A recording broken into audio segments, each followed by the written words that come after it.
Welcome to the Movie Pick, where my dad and his co-host do a deep dive on their favorite movies and all the things they love about them. Hope you enjoy this week's Movie Pick, recorded in Jet Studios, and give us a rating, but only if it's a good one.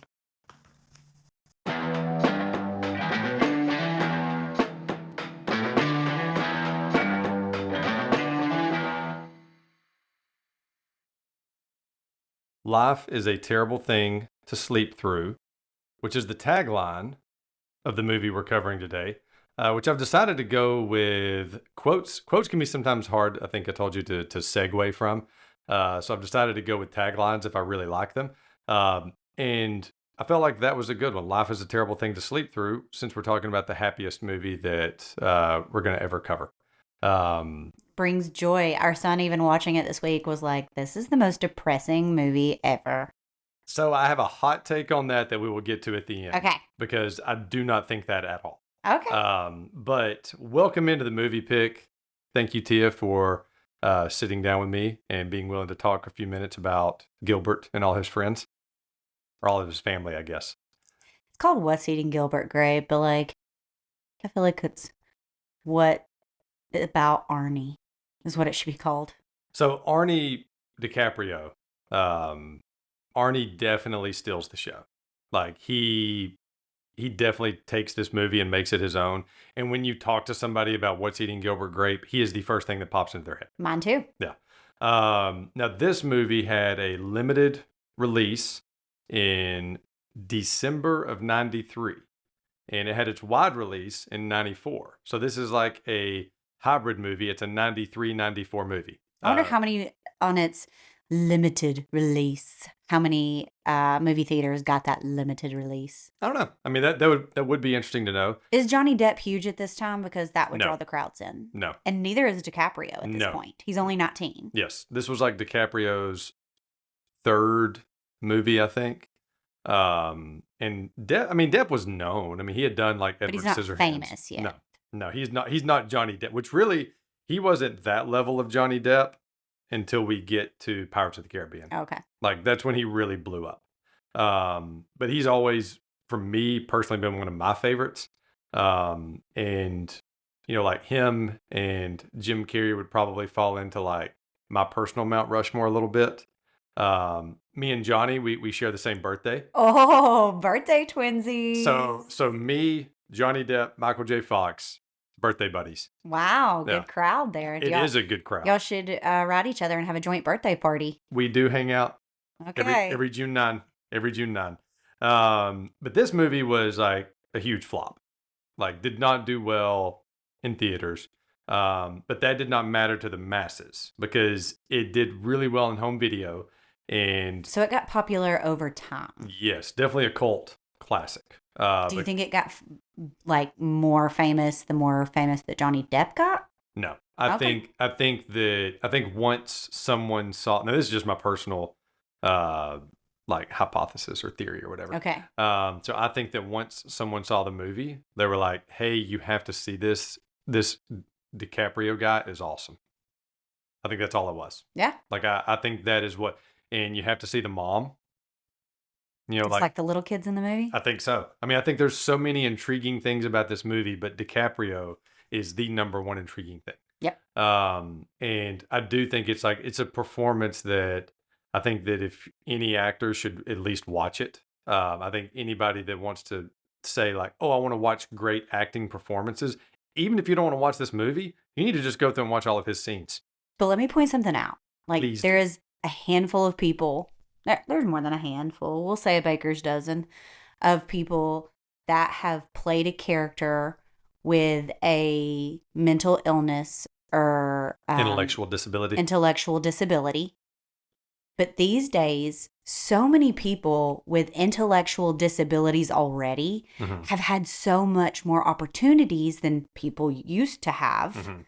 For people with intellectual disabilities, there's different programs, different schools, and they can do so much more now than we ever gave credit for back in the day. Mhm. Back in the day, they were put in homes and stuff like that, and that is not the case now. And so many of them have so much to give and are become famous actors themselves. So I think that if this movie were made today, it would truly be made by someone that really does have an intellectual disability and not an all abilities actor. I got you. So you think it would be someone that does have some That is not acting like they have an I intellectual got you. disability. That would play Arnie. Truly, yes, That would play that truly Arnie. has an intellectual disability. Possibly.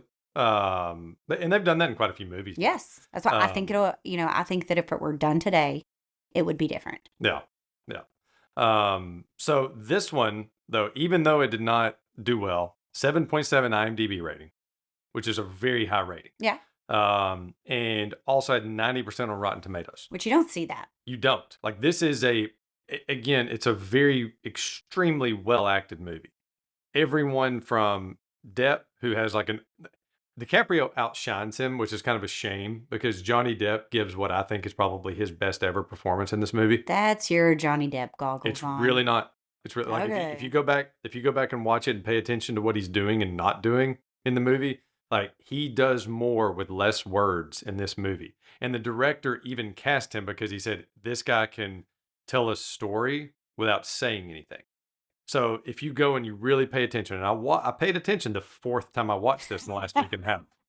I really paid attention. Getting excessive. To how little that he spoke until it gets to the scene where he's talking to Juliette Lewis's Becky character about his dad committing suicide and talking about his mom and how all that came about and how she became the way that she is. He talked more in that one scene than he almost did the whole movie before that. And everything that he had to carry as far as, he's the title character. Everything that he had to carry for the movie up until that scene was he was carrying the load. Like, even though, again, every scene DiCaprio's in, you're just like glued to him. But Depp was like the straight guy carrying the scenes. And there Does that has make to be sense? somebody Yeah. in everyone. He was the anchor that was carrying every scene. And if you go back and really watch it with that lens, how much he was doing without even saying words, that's why I'm not saying it's one of the best performances ever. I'm saying I think it's one of his best performances ever. And there always has to be that character because, people watch movies and they always say, they identify more with the side character or the secondary. But if the movie was solely with that secondary character or the side character, it wouldn't be near as a good a movie. Right. And, they've tried that on certain things where, they're like, hey, people love this character so much. Let's, go further with that. And it never works out. So you have to have that person. So before we get to our top 5 at the box office from 94, and we're going with 94 instead of 93 because we've covered 3 93 movies so far. So before we get to that, what are your first memories of What's Eating Gilbert Grape? I watched it with you. Okay. That's all I remember. And the fact that, Arnie stole the show. Yeah. I view this as a Leonardo DiCaprio movie. Sure. So for me, this was a sick movie. I was at home one day, whether my dad would think I was faking because he thought I faked every time that I was sick. But whether I was faking or not, that part I don't remember. But I remember being at home, it coming on HBO and being like, this is phenomenal. And I would have never, the title alone at 11 or 12 years old when I saw this, the title alone would have ran me away because it just didn't seem interesting. All I wanted to watch then were funny movies or action movies or some kind of kid adventure movie. But that was all that I was interested in. And so give me your top 5 at the box office from 1994. Well, you're going to be a little bummed. Okay. Number 5. Yep. The Flintstones. No, thank you. Hey. I've actually never watched that movie all the way through. I'm going to make you. So every time I've started, I'm like, this is just not the movie for me. Number 4. Mm-hmm. The Santa Claus. Great movie. We covered that one once. The Tim Allen first one, the Santa Claus with an E, because I didn't know it had an E at the end of it. And so that one is actually the longest pod to date. So if you want to go back and check that one out, we talked for 2 hours and 20 You've minutes. You've got time to kill. Yeah. If you got a long road trip, check out the Santa Claus. Fun episode, though. Number 3. True Lies. True Lies was, loved that movie. It was Schwarzenegger, and it was Jamie Lee Curtis, and it was Tom Arnold's best performance he's ever had in a movie. And it was also directed by James Cameron, the same What's it guy. about? So this guy is like a spy, and his wife thinks he's like an accountant or has like a normal job, and she thinks he's like super boring. Okay. But he's actually out living this like CIA agent life. Um, Hence Arnold Schwarzenegger. yes. I haven't even Which seen it. how and I she, can- okay, so how she would think that him, the guy with like his muscles have muscles, like how he's just going in every day and pushing paper. Like, how do you think that this guy is not living? Tia Carrere was in it also. Okay. Because I remember then seeing her because I was like, hey, there's the girl from Wayne's World. But I always try to mention every time there's a Tia in a movie. But Which so far has been a lot. I just want to point out. well, it's because we search for Yeah. Tia-centric movies to talk about. But no, it's a great movie, great action movie. Tom Arnold's hilarious in it. And like I said, there's James Cameron, and very few misses by Cameron because I mean that's the guy that's done Titanic, Avatar. Terminator, Avatar, yeah, all that stuff. All right, so what's number dose? The Lion King. Love the Lion King. I love it. Yeah. I went to see it with my Girl Scout troop. My mom was our Girl Scout leader, and my mom cried in it. Not shocking if you know her, but I was very confused as to why she was crying at an animated movie. And she was like, the scenery is just so beautiful. Or she said the scenery is marvelous. She may have. I think she wasn't there yet Yeah. with her. That's funny. All right, number 1. Here we go. You're going to be excited. I hope so. Forrest Gump. I should have let you. I should have yeah. let you guess. Once it was not in the top 5. So 94, the reason why I've been excited to do this is 94 was probably what I consider one of the most monumental years in me becoming a huge movie fan. Because I remember within like... You got sick a lot so that you could watch these movies? No, I just remember like within a month span, I remember I saw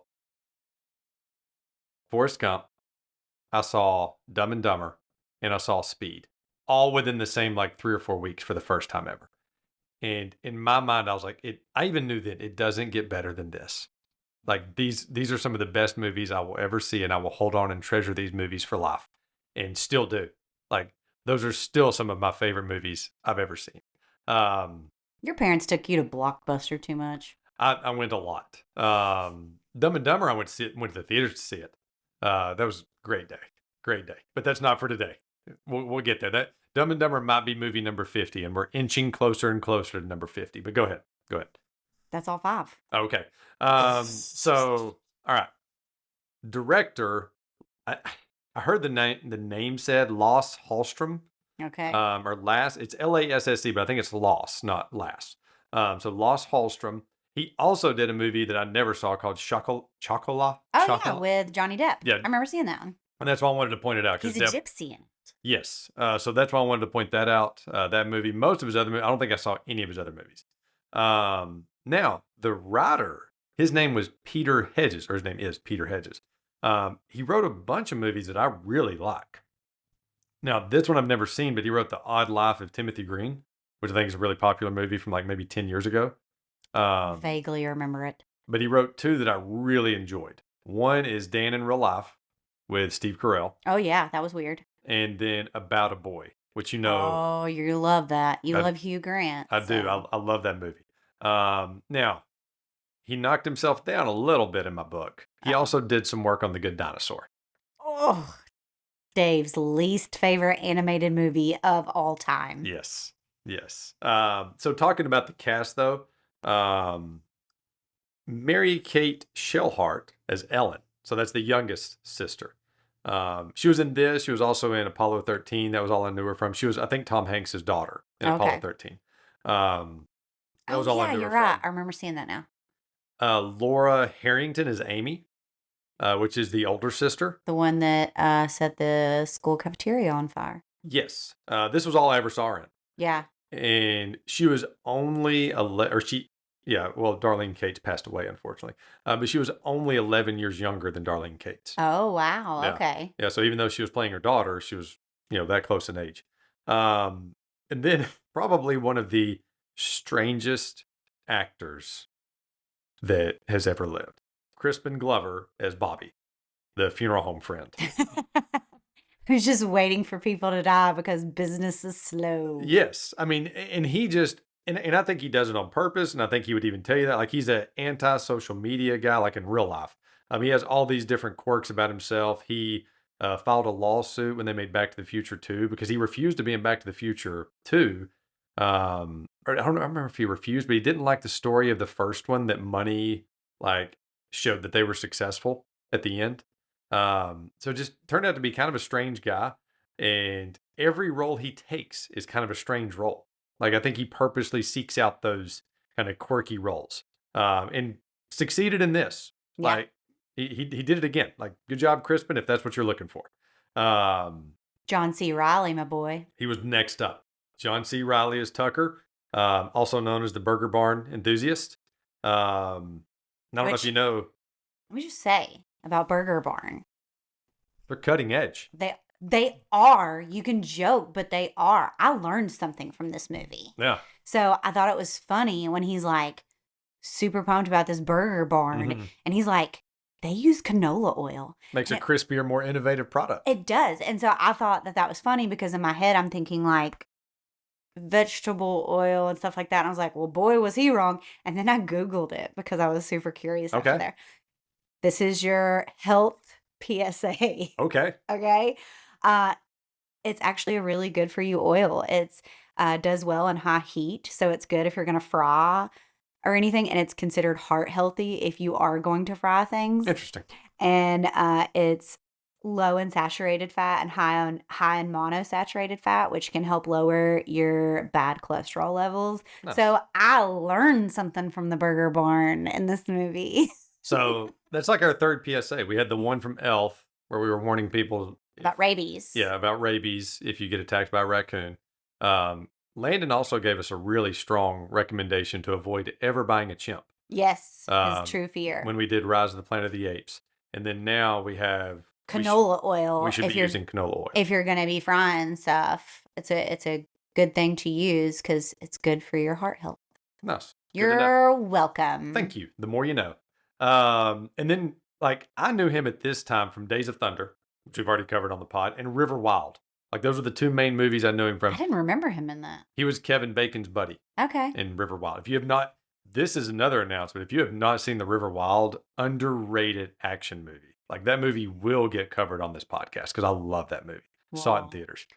It's the first Okay, Meryl Streep I ever saw. obviously, I know John C. Reilly from Shake and Bake, baby. Yes. If you ain't first, you're last. Yes, this was all pre-Farrell. But Wow. here's the musical theater nerd in me. Before I knew him from Talladega Nights, I knew him from the musical Chicago. Oh, I think I've seen that once. So, I think I've seen that once. Cellophane, Mr. Cellophane. It's a good one. If we ever cover Chicago, that may be when I sit out. Not that I'm not anti-musical. I just remember I watched it once, which it's also Richard Gere. Maybe I should do that one. Maybe I should do that one. Mary Steenburgen. Are her and Danson still married? Yes, they are. Okay. And let me just say, she ages like fine wine. Yeah. Like, she's just gorgeous the older she gets. Like, Yeah. obviously, I see her in a lot of stuff now. Like, she's really popular right now Mhm. in some stuff. And like, you'll see her and stuff now. And then I like go back and watch this movie from 1994 Three. and whatever. Both. And honestly, she looks better now than she did then. It's crazy. I feel like she's one of those people that kind of like Gene Hackman, that like they got to like 40 years old and then kind of looked 40 for a lot of years. Yeah. Like she's one of those people. Like she might have not even been 40 at the time of this movie's release. I don't know. Because like at this point she had been in Back to the Future 3. You know, she was Doc Brown's lady love in the third one. And she had done Parenthood with Steve Martin. Like she had been in Oh, yeah. quite a few movies. Oh, is this after Parenthood? Yeah, this was after. Okay, Yeah, cool. This was after. She was also in a movie called The Butcher's Wife, which was Demi Moore and Jeff Daniels, that for some reason I was always interested in, even as a kid.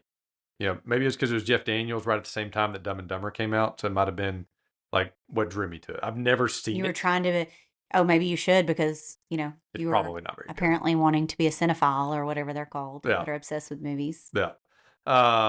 And then now this is one I think you did some research on, so I'll kind of let you take it away. We had Darlene Cates as Mama. So the picture that you see on the fridge, that really is her. Yeah. That was her back in the day. And her husband ended up serving 2 tours in Vietnam. In real life. Yes, Darlene in Kay. real Okay. life. So she was a stay-at-home mom, and her husband ended up serving 2 tours in Vietnam. And so she was at home, she was depressed, she was lonely, and that's where she took up eating as, her coping mechanism. Like I said, super depressed, and her doctors put her on Prozac, which she says saved her life. Okay. And back when shows like talk shows were all the rage, like your Jerry Springer and all that kind of stuff. So Sally Jesse Raphael has an episode called Too Heavy to Leave My House, and Darlene Cates gets on it. And they bring her out. Well, the writer of this movie sees her on the episode, and he was like, she's my girl, and reaches out to her and was like, will you do this role? And so, to a point, she's playing herself. Because at her heaviest, she got 575. Wow. At her highest. Now, she did pass away in 2017, but she was trying to live a healthier lifestyle then, because she lost like 125 pounds near the end of her life of just trying to be healthier. And she did pass away in her sleep. And like, difference though between this movie and her real life is her husband stayed with her the whole time. He was there when she passed away and stuff. And Good. She only, obviously because of her weight and stuff, there's only so many roles that she can do. Sure. And she only did like 5 things after this. So it was like TV spots, right? Mostly. Yeah. Probably having to do with her weight. Right. But when she did die in 2017, Leonardo DiCaprio posted like a Twitter or whatever in her honor, and he said to the best acting mom I ever had the privilege of working alongside. Oh, wow. So nice. He was bummed when she died. Yeah.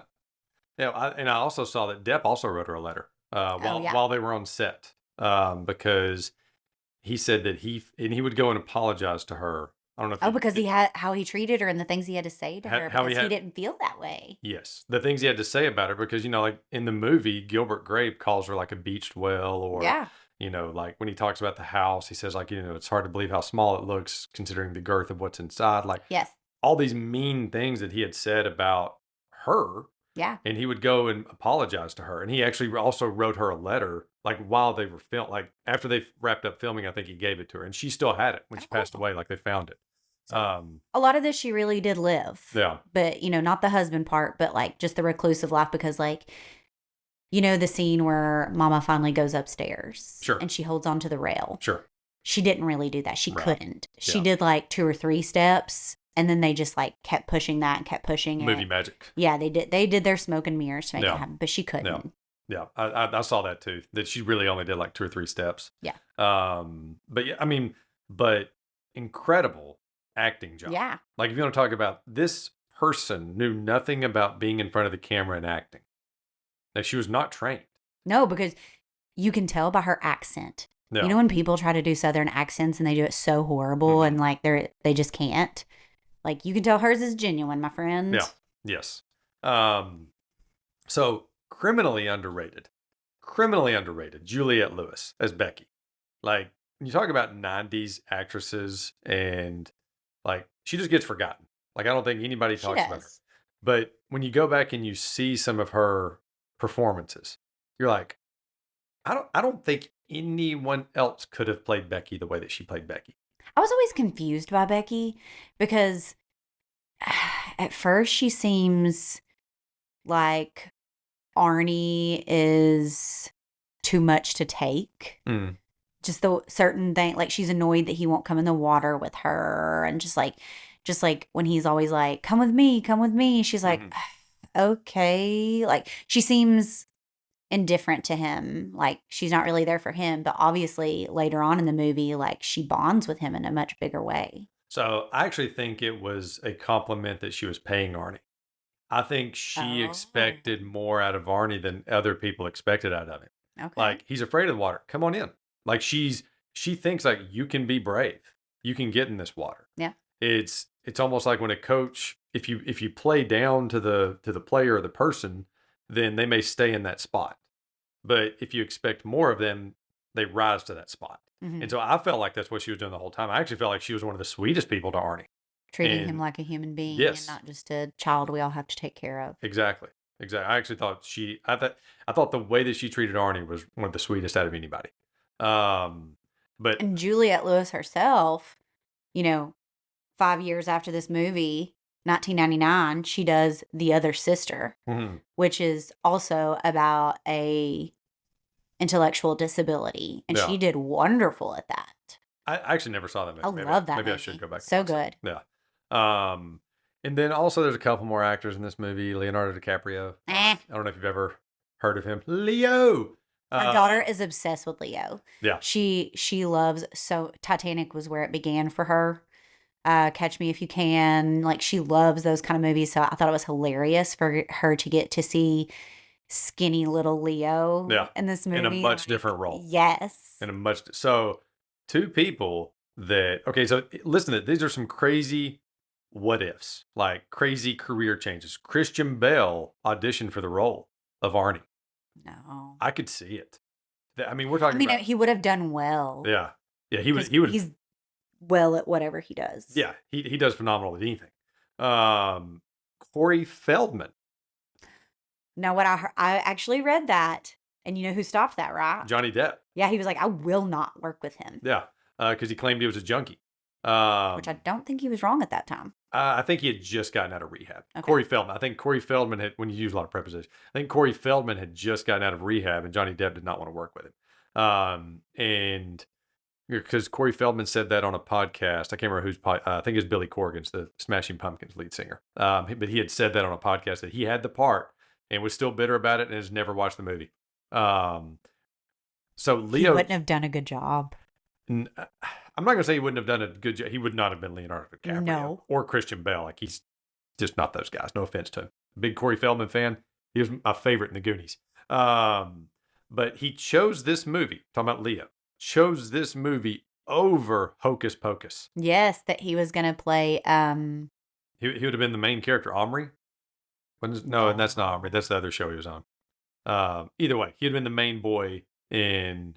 He played Omri in something else. Or his real name's Omri. Okay, that's his, what... Yeah, he would have been Omri's character. Because I think his name's Omri Katz or something like that. But he chose this over Hocus Pocus. He was nominated for an Oscar, which was the first time he was nominated for an Oscar. And for this? Yes. I didn't know that. Yep. He lost to Tommy Lee Jones in The Fugitive, which is really hard to argue that. Actually, if you don't care, look up how many times DiCaprio was nominated before he won. Because he finally won for The Revenant back in, I think, 2015. But he had been nominated quite a few times before he ever even won. And one thing I watched was that in multiple interviews, he said that he spent time observing and interacting with teenagers that had developmental disabilities. And he wrote down like their traits, mannerisms, and he took those to the director, took those to Loss. And they worked out which ones he would keep in for Arnie. And the thing he did with his fingers, like on the and everything. Nose. Yeah. DiCaprio said he viewed that as kind of like a brain wipe, like kind of wipe everything clean every time he did that. And you said he was nominated 5 times? He was nominated 5 times for I do. There we go. What's Eating Gilbert? Grape in 94. The Aviator in 2004. Blood Diamond in 2006. So good. The Wolf of Wall Street, 2013. Don't like that. And then he won in 2016 for The Revenant. Okay. Revenant, yeah. Awesome movie. Incredible movie. I don't know if I've seen that one. You haven't. I don't think you would like it. That's why I've never sat down to watch it. You know me so well. Yeah. But he played the part so well of Arnie. Oh, yeah. That when he showed up at the premiere, people thought that he actually had an intellectual disability. And they were shocked that he was walking around, like just talking to everybody, I hate to say like normal, but you get what I'm saying. So he's just walking around there like, well, I thought he had actually had a, intellectual disability here. And then our guy, title character, Johnny Depp. This was pre-Pirates Depp, obviously. One of the strangest careers for any actor. Like if you look at, like if we take Crispin Glover, we're talking about how he makes quirky choices. At this point, Depp was making quirky choices too. He was making quirky choices from the beginning. He was. So Crybaby was probably the first thing you ever saw him in. What's the movie where he like makes the rolls dance on the forks? The buns dance? Benny and June. Love Benny and June. I have that as a possibility on this pod, like at some point. Love Benny and June. One of his best performances. So Edward Scissorhands, Benny and June, Ed Wood, Don Juan DeMarco, Donnie Brasco. Those were all like, he did one called The Astronaut's Wife. All these movies before Pirates. And then his, partnership with, what's the director? He does like all his movies. Tim Burton. He's done 8 movies with Tim Burton. Yes. Yeah. Like they are BFF. Yes. But like I said, Hallstrom picked him because he can express so much emotion with his face and his eyes. And he can do everything without saying it. Like he can act so much without saying a word. Now, one thing did want to point out, when Mama is, before we get to our promo, when Mama is walking through the sheriff's office, you can spot one of the best mullets that you could ever look for. Like it was luscious. It was. If you look to the right, when Mama's walking in, when she makes her brave stand of going in to rescue Arnie from prison or from jail, you can see one of the best 1993 mullets you could possibly hope like for. If they have those mullet competitions now. Yeah. He would win. Yeah. Oh yeah, that guy had it going. The guy, yeah. So this movie, we've kind of mentioned this, but this movie definitely can use a little filtering, depending on what you want to see or hear. And if you use our promo code MoviePick1215, it gets you 30 days free trial instead of just 7. So you get to try for like a whole month instead of just 7 And you get days. to watch all the classics from when you were a kid that you want to share with your child, but you have more of a filter now than you were given as a child. Or maybe you just don't want to hear it. Like for me, sometimes I just don't want to hear it. Like I don't want to hear it for myself, even if my kids aren't with me. But what I like is it, groups together a lot of the streaming apps like Netflix, Peacock, and quite a few more. Now, what works about this movie? Like, why does this movie hold up? Why the 90% on Rotten Tomatoes? Why the 7.7 on IMDb? The genuineness, the realness. Yeah. I think this is a movie that is the voice for a caretaker. Yeah. Because it is a lot of work to let's not even talk about the intellectual. So my first thought went to Undertaker. I was like, what? No. Caretaker. Caretaker. Yeah. Let's take away the part that you're a caretaker for someone with an intellectual ability or your reclusive mother. Your dad has passed away and you are the financial load for your mom and all your siblings. That in itself is a lot because he knows he doesn't have time for school. He doesn't have time to go anywhere. Yeah. He can't go to these bigger cities. Talking about Gilbert. Yes. Yeah. Gilbert is not going to get to, do these amazing things in his life. He has too much responsibility. Then you throw in the fact that you have your mama who doesn't leave the home. And so she's not being a caretaker to her family. He had to work double shifts just to feed her. Exactly. So that's a line that is kind of really quiet when he's talking to Becky. Like when he has the big monologue to Becky about how everything happened with his dad. It's like the first line in that scene that can almost be skipped over and you can miss it really easily unless you're paying attention. But that broke my heart when he was saying that. Like I had to work, double shifts just to feed her. And then you've got an intellectually disabled brother that you are the main caretaker for because you happen to be the same sex as him. So that he's the one giving him a bath and doing all the things and taking him with him every day. And, even just taking care of a child, that's a lot of work. Sure. And you need breaks. And, this is like an advocate for respite providers for those people that are having to be these caretakers and stuff. And, one of the best lines is when Becky asks Gilbert, what do you want? And none of it's about him. Yeah. He's got so much on his brain. He wants to give Arnie a new brain. He wants Mama to go to aerobics. He wants a new house because his house is literally falling apart. Yeah. Yeah. So the emotional, just dependency on him for everything is taking such a toll on him. There's a great setup by Gilbert just for the whole movie. I love that when the movie opens, there's no music. it's just bugs. Like you hear bugs, literally. Mhm. Like, and he's explaining everything to you. Like he kind of catches you up to where everybody's at, and talks about his whole family. Like when he says Endora is like dancing with no music. And you know, just the whole look of the town, which was filmed in Austin, Texas, or like somewhere outside of Austin, Texas. And the house was actually destroyed after filming. But the realism of everything you see on screen, like Gilbert's wardrobe. I don't know if you noticed his jacket had like holes on the sleeve. Like it had like a hole like right at the arm Because of it. everybody's so, like, you can tell just struggling financially, Yeah. like the big bar, the Burger barn. the burger barns, Yeah. an exciting thing coming to Yeah. them. But like everybody looks like they've struggled financially. And I guess in my head, it was just supposed to be set in older times. And then when he goes to the food land, I'm like, oh, okay. So they're just in a poor town because, like, when you go to quote unquote town, the big town, you actually do have food land and the things Right. that we see around every corner now. So I had a note of that when he goes to Foodland, it looks like an entirely different movie. It For like does. 3 minutes. It just looks like an Yes. entirely different movie. Yeah. Yeah. It also had a great MacGuffin, which is just getting to Arnie's birthday party. Like it had a great, for a movie that is not really about anything other than a glimpse into these people's lives. It had a great, like, okay, from beginning to end, we're trying to get to Arnie's 18th birthday because he wasn't supposed to live past 10. Let's talk about that for a moment. Yeah. Because, it never truly says what Arnie has. Sure. But if you look it up, everybody talks about autism. Yeah.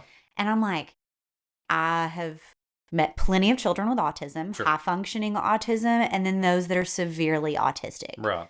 I've never met an autistic child that has been given a time frame like that. Yeah, I don't know. So that's why I didn't follow the autism theory. I'm like, there's no way that that's all Arnie had was autism. Yeah. Yeah. The we're not going anywhere is like drilled into us. So the we're not going anywhere is drilled into us. It's the first time Gilbert's tucking Arnie into sleep. Arnie saying it over and over again on the porch, and Betty telling Arnie that's why she chose him. Like You weren't going to go anywhere. Yes, like that theme of the movie is like drilled into us as far as, or the theme for Gilbert, I guess. And the movie is willing to risk everything. Like there's one pivotal scene that you could lose the entire movie on, which is when Gilbert slaps Arnie. Like, oh, yes. Like that scene, if you're not viewing it from just Gilbert having to do everything that you mentioned. The stress that he is living under. And the character's supposed to be 24 years old. So, I mean, I know that's an adult age, but that's still kind of a kid age. And how long has he been doing this? Exactly. And taking care of this? Exactly. It was probably even before his dad died. Yeah. But what I wrote down was the hero slaps the heart of the movie. Like, because Gilbert's supposed to be our that's hero. Deep. And the heart of the movie, though, is Arnie. Like, he's the one that's carrying the emotional strings for you. And so that at that point, there would be a lot of people that could easily say, I don't like this movie because I don't like Gilbert anymore. Yeah. But you have to view it from a sympathize with Gilbert perspective. And again, not condoning it, obviously. And Gilbert wouldn't condone it. Like he went and apologized and felt terrible afterwards. But you had to view, how could that come about? And you could see how it could come about. Yeah, all the things have built up for him. Now, in the book, I do think he was meaner. Okay, gotcha. Another thing I had written down was bold statement here before we get to a couple of movie goofs. Bold statement. I think this is one of the best cast movies I have ever seen, from top to bottom. I mean, you've had time to think that. I haven't. And I mean, not a competition or anything, but just everyone from the people in the town. But like Mary Steenburgen in her part, her husband, I can't remember his real name, but Don Carver. What was his name? Don Carver? Yeah. Am I thinking of? No, yeah, it is Don Carver. You're thinking of, Don, but you're getting confused with Don Carlton. both salespeople. Oh man, Battle of the Dons. That may be a competition. Okay, well that may be an audible adding a competition there. But everyone was so believable in their part. Yes. Like that's why I think it's one of the best cast movies ever seen. So a movie goof. We noticed this the other night in one of the diner scenes when Gilbert is having breakfast with Tucker and Bobby, which interesting choice of Tucker and Bobby to order cereal. Cereal Yeah. at a diner. Yeah. You think it'd be less expensive at home to just have your cereal, but it shows Bobby, he takes like a bite and he's got a bowl full of cereal, cuts away, comes back, nothing. So that was a little movie goof. Love spotting those on my own. I don't like looking them up, but I like them if I can spot them on my own. Also, this is where we get our brand spot of the week, new segment. If you look in the background, there's a poster or like a metal sign that says Bubble Up Soda. And I'd never heard of Bubble Up Soda. So it started in 1919, and its slogan was Kiss of Lemon, Kiss of Lime. It was before Sprite and 7-Up. So it was like, I don't know if it was the very first of its kind, but it was almost like a Sprite and 7-Up before they were even around, which I thought was interesting. And you see a 7-Up sign in this too. But apparently this, what was it? What I said, the Bubble Up showed up as recently in like a Ariana Grande music video. Weird. Yeah. So just wanted to point that out. All right. So we talked about this a little bit. Arnie's diagnosis. We're going to skip past that. So let's talk about Betty. Let's talk about Gilbert. So now we're getting to some questions of the movie. So Betty is Steenburgen. Okay. Yeah. The woman he was having an affair with, or the woman who was having an affair on her husband with Gilbert. You think everyone in town knew about Gilbert and Betty? I doubt there are any secrets in that town. So after her husband died, which we'll get to that, after her husband died and she came by the grocery store and was buying anything with menthol, she's like, I'll take something with a menthol. The people that owned the little grocery store were looking at her definitely in a judgment face. And this is right after her husband said everybody thinks I killed him. Yeah. So yeah, that was interesting. Do you think Ken Carver, not Don Carver, Yes. It's Ken Carver, that's why I was getting them mixed up. Was Ken Carver meeting with Gilbert about selling him insurance? Was it actually like a sales pitch, or was it a life threat? Okay, so you're made to believe, I've thought about this. You're made to believe that this is a life threat. Mm-hmm. It like you really are. No, I don't know. I think it's such an ambiguous I think that the way they build it up is like a life threat thing. Yeah. But I really do think it's a sales pitch. And the reason being is like the first time that you see him come home or whatever, he's jumping on the trampoline because he's not wanting to spend time with his boys, but trying to make it look fun. He got you something amazing. Sure. He's struggling with his marriage. Obviously, he's trying to make her not feel bad about the burnt cookies and stuff like that. Yeah. And then the kids are, telling him he wants a pool. And so he gets him the sad excuse of a little pool. And right before he dies, he's like going on this rant and he's walking back and forth in his yard. And he was like, I can't do everything. I can't do it. So I think he's struggling. Like he wants more for his family, but he is truly struggling. And so I really do think that he is so oblivious to his wife having an affair and is like trying to sell everybody on everything because he is struggling all around. Oh, no, I totally disagree. I think you do? He knew. He knew. If you go back to that cereal scene, when Bobby's eating cereal and it all disappears at once, Gilbert and Betty lock eyes. Ken sees it. Does he? Yes. I didn't pay attention. If you go back and watch that, Ken sees it. He looks at both of them during that scene. He knew. He 100% knew. Even when Gilbert walked out, the very first time that we see Ken, when he has lipstick on his face. When Gilbert has lipstick. Yeah, he had ice cream on his face. That's what it was. Because they were making out in his kitchen while he's out there playing with the boys, and Gilbert walks out. Ken's face was like, what's going on here? Now, that might have been the moment he found out, but Ken knew. Or he was at least very, very, very suspicious. Also, during the scene when he had to drive Gilbert had to drive him home, which would have been totally awkward from all perspectives. So Gilbert's driving him home, and they get home, and like she's not really paying any attention to Ken. No, she goes straight to Gilbert. Yes. There's no way he didn't know. Now, we'll get to this now. Did Betty kill her husband? Did Betty kill Ken? I don't think she did. You know how I think she killed him? Giving him a heart attack because of how stressful she is. And he just like went down right there on the ground. And then that's why he face planted in the kiddie pool and drowned. I think so. I think it was just a overstressed thing. But she may have told him. She may have told him about the whole thing with Gilbert. But I because don't think that like she physically laid hands on him and put his head in the pool. Oh, no. I didn't think that. All right. Going to probably a little harder hitting questions than those. Not quite Are you as. trying to go really deep? Yeah. Those are fluff. Now we're going to the hard hitting questions. Oh, cool. Yes. How many times do you think Tucker achieves Employee of the Month at Burger Barn? At one point, thought he even owned it. He was so excited. I was like, wait, especially when I saw that it was truly like a shack that was coming to town. I was like, oh, it's a small thing. That's why he's so excited. This is his business. Yeah. I think that his enthusiasm for Burger Barn is second to none. Like that guy could, like what is it in Tommy Boy? He sell ketchup popsicle to a man in white gloves. To a woman in white gloves, yeah, yes. Either way. Like he could have done that in this movie when it comes to Burger Barn. Like he had me sold. I wanted to go out and get a cheeseburger from a fast food place. Like I was like, what canola oil. Yes. All right. And so another thing I thought was interesting was the lobster tanks. Like remember I remember the lobster tank.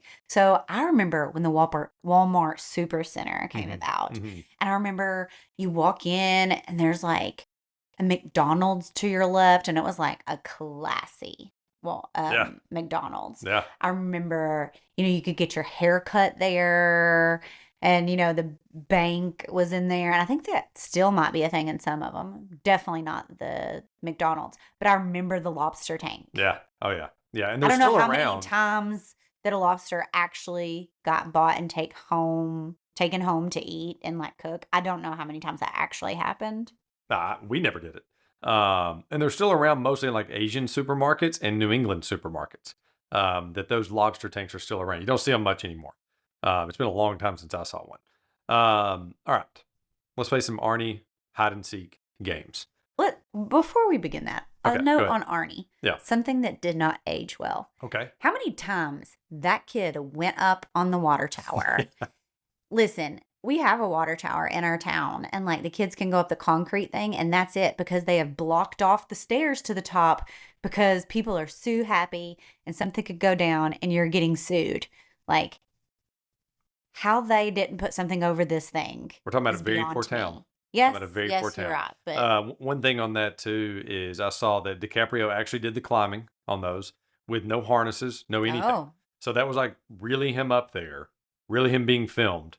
Now that was according to one source. Now that probably needs to be fact checked, but I thought that was really interesting because like if you look, like there's a few times where he like purposely slips one foot and he off. drops his shoe. Yeah, like if that was real, like that is crazy. All right, weirdest Crispin Glover role. Wait. Oh. You didn't get to talk about Arnie hide and seek. That's what we're doing. Oh, okay. These are the Arnie hide and seek games. Okay, sorry. Weirdest Crispin Glover role. This movie, there's even a moment where he's like kind of hitting on Ellen. Like where he's like, you've really grown up. It was so creepy because she's 15. Yes. I'm like, move on. George McFly. He was the weird kind of creeper guy. He had like the Thin Man name or something like that in Charlie's Angels. And then he was the heart guy in Alice in Wonderland. He's been in like 3 or 4 movies with Johnny Depp. And what's the question? Weirdest Crispin Glover. I'm gonna go with this one. Yeah, I'll go with this one. I've got to go with the creeper in Charlie's Angels. Like it's just weird. Like I don't think he ever says a word in it. Okay. And it just plays Prodigy music, I think, the whole time. All right, rudest moment in the movie. There's the lady carrying the Foodland bag into Lamson's, which I did not understand at all. So she walks into another grocery store. Look inside. Carrying a Foodland bag into another, like, I would never go to a grocery store, buy stuff, and then walk into another grocery store carrying that bag. Like, why would she carry that bag into another grocery store? Your face says you've done that. No. Oh, okay. I'm just thinking of someone we know. Sorry. Oh, okay. Then there's the old guy snapping pictures of Mama as she walks. That is awful. Yeah. But as we have discussed with some of our friends, old people tend to lose their filter. Sure. As they get older. And they say things that are inappropriate, or they do things that are inappropriate. I'm going to give this guy the benefit of the doubt and say that he has dementia. Let's hope. Gilbert lifting up the kids to see his mom. Oh, Gilbert, for sure. Yeah. And then the guy on the police radio after Mama has passed away saying, we'll need the National Guard to get her out of there. Like, you can just barely hear him. I don't think he's kidding, though. No, I think they meant it. Yeah, I think they meant it. Like, Yeah. I think that they're going to need, like, because she's upstairs. She's not even downstairs. Right. So I'm going with the old guy snapping pictures of Mom, though. Because, I mean, like, the audacity to take a picture Yes. of someone as they're walking by. But I think Gilbert's the rudest because he always lets kids take a glimpse of his mother. Oh, that was just awful. Awful. All right. If you lived in this town, you live in Endora, the place where it's like dancing with no music, the first place that you would turn in a job application, would it be the Ramps Cafe, which is like where they eat at every morning where you can get the cereal, the Dairy Dream, which is where Ellen works, or Lamson's Grocery? I think Or would you go out of town and go to Burger Barn? I'm going to go out of town. You'd go to Foodland or Burger I'm Barn? a traitor. Yeah, you are. Yeah, you are. You saw the look on the Lamson's grocery store owner. Heartbroken. Yeah. Yeah. Like that would, yeah, that scene's coming up here in a second. All right. Bravest moment from the movie. All right. Mama going to town to rescue Arnie. Arnie swimming, knowing that he is super afraid of water. Gilbert actually leaving Endora at the end. Or Tucker being in the basement, Okay, knowing two reasons: that he's Listen. under Mama, and that's where the dad committed suicide. I don't think that it was brave, but I think that it was not realizing what he was walking into. I think Gilbert came over and said, check out this thing at my house.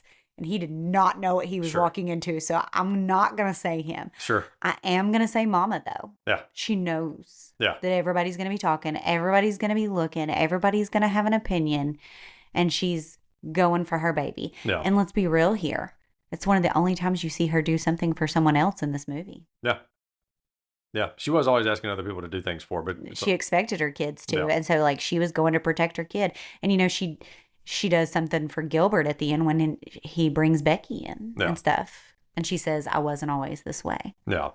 Yeah, that's great. That's her best acting scene. Like talking about Darlene Cates Mm-hmm. when she's talking to Gilbert right before that, and they bring Juliette Lewis in as Becky, and she's like, and I love Juliette or Becky's response. She's like, I wasn't always this way, and she's like, neither was I. Mm-hmm. You know, like that was just a very endearing response. Like, hey, it's okay. I'm not here to judge you. I was going to try to make like a DiCaprio Oscar scene competition, but there's no competition. It's when he finds his mom, like in the bed. Like that's Oh, the yeah. scene. That's the scene that is, it's a heartbreaking scene, but Because that's you see his brain trying to comprehend what is happening. Right. Because he knows that this isn't normal. yeah. That would be And like, he doesn't know what to do. yeah. Yeah, but that would be the equivalent of seeing like a pitcher in his third game throw a perfect game and be like, wow, this guy's awesome. Like, I don't know who this guy is yet, but this guy's awesome. Yeah. Because at this point, he was just like, hey, this is Leonardo DiCaprio, this kid actor. All right. So one of my favorite skits on Key and Peele is one where one of them says like, you know, I'm not a really big fan of the Dark Knight trilogy. And the other one is like, anyway, you know, it's Key. Key is the one that is not a fan of the Dark Knight trilogy, and Peele is playing the character that's like, anyway. And he's like, no, that's not anyway. So for this movie, most anyway moment. So the $2 tip, like which character has the most awkward anyway? So the $2 tip for Gilbert from Ken after Gilbert's been making out with his wife. Ken gives him a tip. Oh, That's an anyway. When they're riding in the truck and Arnie just looks at Becky, I could go at any time. that one. I love that one. There's a lot of these. They could be lying on a slab, kind of harsh, but kind of fun too. When Bobby's talking about like the family or the deaths. Isn't she beautiful? Isn't she? The grandmother. When they're sitting around at the picnic table. Yeah, it's very awkward. Yes. Arnie saying no to helping Tucker because Dad's in there. Bobby asking Mr. Carver how his mom is, and he hasn't seen her at church. because he's saying like, again, Fingers Bobby's crossed. Hope yeah. she's close to dying. Yeah, Bobby's the funeral home guy. What do you say to Becky if you're Gilbert? After one of the first things she says to you is talking about how the praying mantis female Bites its head off. bites the head off the male and then eats him right after they're done mating. That's a good anyway moment. When Becky sees Bobby and Tucker at Dairy Dream and says hello to them, and they just look at her like, ha, like both of them together. Such an awkward Just scene. staring at Yeah. her. And then Betty, so Mary Steenburgen, to Becky, he's all yours. Yes. When she makes the hearse stop by, like she had made the hearse stop at the grocery store to get cigarettes and candy. And Actually, she was stopping by to say goodbye to her affair. Yes. Like that's what she was doing. Or we referenced this scene already. Gilbert's boss catching him at Foodland. Just like, because Gilbert said he'd rather die than shop at Foodland. That's not in any way. That's just heartbreaking because he doesn't always do that. I don't even know who could win. I'm going to go with the praying mantis. I'm trying to remember they could be lying on a slab. Kind of harsh, but kind of fun too. Like Bobby says that, but I can't remember who he says it to. I think he is the definition of an anyway. Like anything he says. Yeah. I'm trying to remember when that was. So that, what was your pick? Mine was the praying mantis, but they must have just grown up with Bobby. Like they didn't become friends with Bobby as an adult. Like they've been friends with him as a kid because I don't think they'd be friends with Bobby as an adult. Yeah, I mean Tucker gets mad at him when he shows up at the Burger Barn, like in the hearse. Like, what are you doing here? All right, man. I think I kind of have to go with you. Same thing. Yeah, the praying mantis thing. Like, what do you say to that? Okay. Right. Funniest line. This made me think. So your brother, one time, and I don't know if we mentioned this on the pod or what, but I remember one time when he was younger, a little husky, had mentioned that he wanted to lose weight. And he was like, I need to lose weight. Do we have any ice cream? All within the same breath. Arnie had a very similar statement that is, again, like this movie has so many lines that you have to really be listening to the background music. Because he says, this was talking about climbing up on the water tower. This is the very first time in the movie that he climbed up on the water tower. He says, that's the last time. I want to go back up there again. Yeah. Like within Tell me that's your last time. It's my last time. I want to go up there again. Yes. I mean, so that's one of the funniest lines. I love when Tucker is talking to Gilbert about his mom and trying to make him feel better. And he says, I saw a guy at the state fair that's a little bit bigger. I don't even remember that one. Yeah. And then Tucker has the other one. Canola oil creates a crispier French fry. It's cutting edge. Like those are my three favorite. No, my favorite line is Arnie when he tells her he could go at any time. Or when he tells her that he's having a birthday party, but you're not invited. Sure. Those are good lines. Those are good lines. I have to go with the canola oil creates a crispier French fries cutting edge. And part of that is the history that we now have with John C. Reilly makes him funnier then than he was. Does that make sense? You realize how funny he was. Yes. Like even though because he didn't get to play the huge comedic roles then. Right. I mean, this movie, especially his character, it had undertones of comedy with him. Yeah. Because like especially when the Burger Barn's being driven in and they're at the funeral for Ken Carver and he's like turned around excited. You know, like you can see the excitement on his face, like, yeah, you know. So I mean, it had funny moments. Canola oil. Yeah. And in case you're curious, I did put that on our grocery list for this week. Oh, nice. All right. So Depp Oscar scene. Now there's some competitions for the Depp Oscar scene in this movie. The confession to Becky about hitting Arnie. And when he finally opens up, the altercation with Arnie, like when he forces Arnie or tries to force him into the bath and then ultimately ends up slapping him like really hard, like 3 or 4 times. Like that's a really well acted scene, whether it's uncomfortable to watch or not. And then the reconciliation with Mama. And I still just don't understand how a rookie actor like Darlene Cates could have pulled off that scene so well. Like she did so good.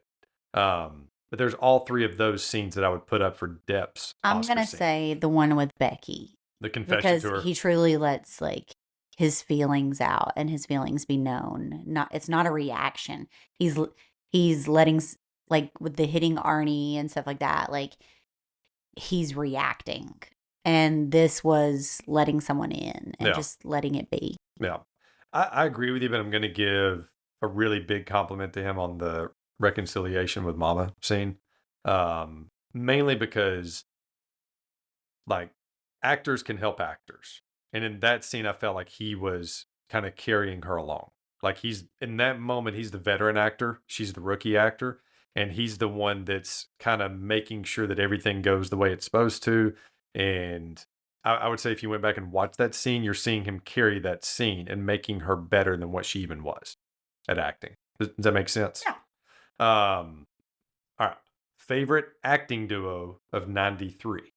Oh. I've got some here for you. Don't worry. You had Julia Washington, Julia Roberts, and Denzel Washington for The Pelican Brief. You had Harrison Ford, Tommy Lee Jones for The Fugitive. Val Kilmer, Kurt Russell, Tombstone. And then you had Johnny Depp, Leonardo DiCaprio. I'm going Tombstone. I have to too. Like as much as I love this some movie. Val Kilmer. Yeah, as much as I love this movie and love that. I mean, again, this is the old man on the lawn thing. They don't make them like they used to because if you look at all those are all phenomenal pairings and all awesome movies. And my favorite line of the movie before we get to the Depp Mount Rushmore, we can go anywhere if we want. We can go anywhere. Talking to Arnie. Like, so when you talk about, before we get to the Depp Mount Rushmore, this movie is so bleak. Like if I had a one-word description for the movie for the first, if it's an hour and 50 minutes, for the first hour 40, is it's so bleak and just little moments of barely happiness. And Becky brings a lot of the happiness into Gilbert's life. But I love that every character got something really big at the end. Mama, even though she passed away, she got to make it to Arnie's 18th birthday. And she also climbed the stairs and she passed away in her bed, not being stuck on the couch. Does that make sense? And then you look at like Ellen and Amy, they ended up moving on. Like they moved to Des Moines? Yeah. Because Amy got a job there. Ellen was excited about moving schools. Yeah. Nobody knows her. Right.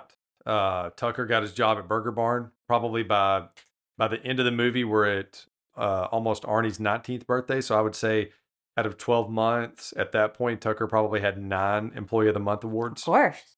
So he's probably really happy. Hold on. You're being too optimistic. Did he? Oh, Tucker was awesome. Did he? Here's the question. It's not about Tucker. It's about Burger Barn. You can't fake passion. Did it survive? Oh, yeah. Yeah, Burger Barn did well. Oh, yeah. You're talking about a fast food. Yeah. The only fast food restaurant in a small town. Never mind. Yeah, Burger Barn crushed it there. And then when you think about Arnie and Gilbert finally got to leave that town. Yeah. And see something outside. But he left it with everyone being taken care of. Like everyone was taken care of, so then he could finally leave. And yes, he's still taking care of Arnie, but like that's his sole responsibility now. Yeah. Not a million things. Right. So all right, let's get to the Johnny Depp Mount Rushmore. Would you like to go first, or would you like for me to? You go ahead. I'm going to be honest though. I didn't do cutting room floor. That's fine. I didn't do honorable mentions. That's fine. And you're going to think I'm lame because... Do not do 3 again. No, I did 4. I did 4. I don't want to hear it from Corey again. I did 4, but it's not this one. Okay, that's fine. It's not on here. Doesn't hurt my feelings. Okay. I put the Pirates as a whole, not one in particular, but just like Pirates as a whole on my Mount Rushmore for him. Edward Scissorhands. Blow. Good one. Yep. And the one that'll always have my heart, Crybaby. It'll always have my heart. Yeah. That one did not make it anywhere near my cutting room floor. So my cutting room floor was also Blow. Blow was on my cutting room floor. Sweeney Todd was on my cutting room floor. Shocked. Yeah, I love that movie. It's not. I haven't watched it in years. I don't think I would love it as much as I used to. Rango is an awesome movie. It really is, and I considered that. Yeah, Rango's really good. But it's on my cutting room floor. So is Public Enemies with him and Christian Bale. So they finally did get to pair up in a movie. And then these are the two that went back and forth with me, and I ended up having to go with Donnie Brasco on the cutting room floor. Okay. Even though I love that movie, it's him and Al Pacino, Mm-hmm. and it's a phenomenal movie. Sleepy Hollow beat it out to make it to my Mount Rushmore. Interesting. Because that is probably, once our kids are old enough to watch that one, and if we can vid angel it, that'll be one of the first, like, Good Halloween ones. yeah. Pirates is obviously in my Mount Rushmore. Our first date. It was. Gilbert Grape is in my Mount Rushmore, and then Edward Scissorhands, which I think was the first. Twins in a little bit. Yeah. So mine again was Edward, Gilbert, Pirates, and Sleepy Hollow. Those are my Mount Rushmore. The Sleepy Hollow surprises me. Yeah. Well, anything else that we missed on Gilbert? Nope, I think we got it all. Perfect. Well, we can go anywhere if we want. We can go anywhere. Don't forget to hit that like and subscribe button to bump us up in the algorithms. You can send my dad any suggestions of movies you'd like for him to cover at themoviepick@aol.com. Thank you for listening.